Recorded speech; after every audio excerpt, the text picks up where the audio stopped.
Hi, my name is Isaac. Welcome back to the channel and let's talk about some stories. Today we're going to be talking about My Hero Academia chapter 367. Spoilers, and let me tell you, it's gonna be good. But before we get into it, a quick resume of what happened in chapter 366. Now, in the previous chapter, we saw Shigaraki being all stressed out, where he got his new form being very similar to Vigilante Deku, and he had his 5 family members as like the 5 fingers of the hand, with his father being the middle finger. You take what you want from that. In the previous chapter, as soon as he was done with his transformation, he just began to obliterate the other heroes. Nejire, Mirio, and Tamaki were immediately disposed of. I don't think they're dead, but they're out of it for the rest of the fight, that's for sure. And the only 2 people that were left was Best Jeanist and Mirio. Now, unfortunately, Mirio can't really do any significant damage to Shigaraki all for one. And as soon as AFO figured that out, he just kind of ignored Lemillion. Jeanist did try to trap him in a cage, but the cage was destroyed just as quickly as it was made. And when all hope was lost, we saw Lemillion's ultimate move called the Peaches Are Ripe, where he jumps out of the ground, popping his ass out first, leaving Shigaraki visibly confused, which, to be fair, I'd be confused too. And in that moment, Deku shows up, accompanied with the fighter jets that were part of Stars and Stripes' company. May her soul rest in peace. He comes in with a devastating smash, knocking Shigaraki off of his feet for the first time in the fight. And that's where last week's chapter ended. Before we get into the chapter, did you know that 9 out of 10 dentists recommend that you subscribe to this channel? If you could, that'd be amazing. And without further ado, let's continue. Chapter of the title, Deku versus All for One. The chapter starts off with a flashback of Deku going over the ocean, heading towards UA, and unfortunately, it is taking him quite a bit of time to get there. While flying over the ocean, he meets up with Star's allies, to which they let us know that they were actually supposed to head back to the United States, but they decided to stay in Japan because their big sister entrusted her will to Deku, since All Might basically entrusted his will to Deku. After thanking the pilots for joining and helping him, he then uses Black Whip to jump from jet to jet to get to UA as fast as he possibly can. The scene then shifts back to the present, where Deku is hitting Shigaraki with a powerful smash. Mirio notices that Deku is wearing a smile on his face, although there are tears pouring down his face. Now, obviously, this goes back to All Might always arriving with a smile on his face to reassure that everything is going to be okay because he's here. And Deku, being the successor of All for One, is trying to emulate his hero and, his idol, basically.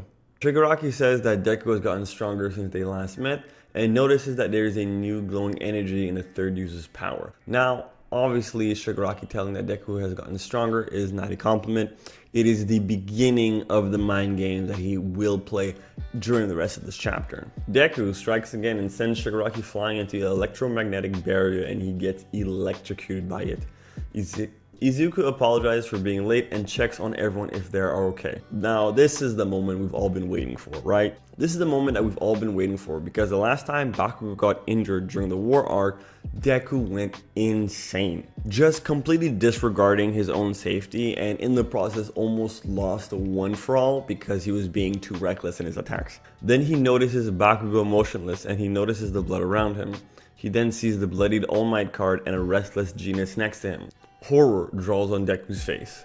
Then he sees Nejire passed out, Tamaki holding his stomach, and Mirio limbless. We saw what happened when Deku saw Bakugo injured. Now imagine this time, Best Jeanist, Bakugo, Tamaki, Nejire, Mirio limbless, right? Now he's for sure going to be going berserk in this chapter. And obviously, Shigaraki being possessed by All for One, the mind games are going to be starting now, and they're only gonna hit harder. Shigaraki then asks Deku if he has any good reasons for being so late.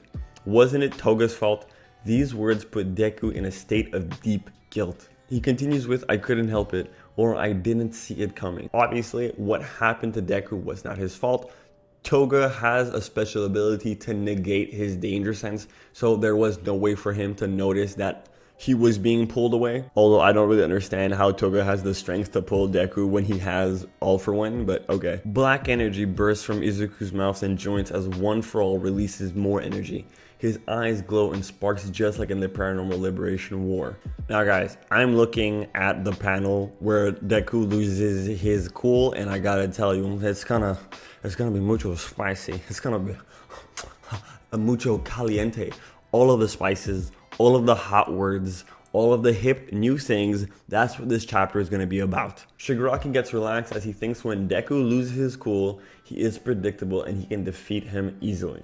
He then asks Deku if he likes his present. Deku goes berserk. Mirio appears from the ground and says, "It's okay, Deku." Obviously, everything is going according to All For One's plan as per usual, but the one thing he did not take into consideration was our boy Lemillion. Because despite how bad the situation is, he was able to keep a calm, cool, collected head. And in that time, he's like, "Look, Deku, I know the situation's bad, but everyone that's out is still breathing, so we're good there. Edgeshot is currently in the process of trying to save Bakugo's life, so you losing your cool is not the best option." And on top of that, we do have Momonaka and Eraserhead working, so we need you to be focused. The chapter ends with Mirio saying, "Do not give up."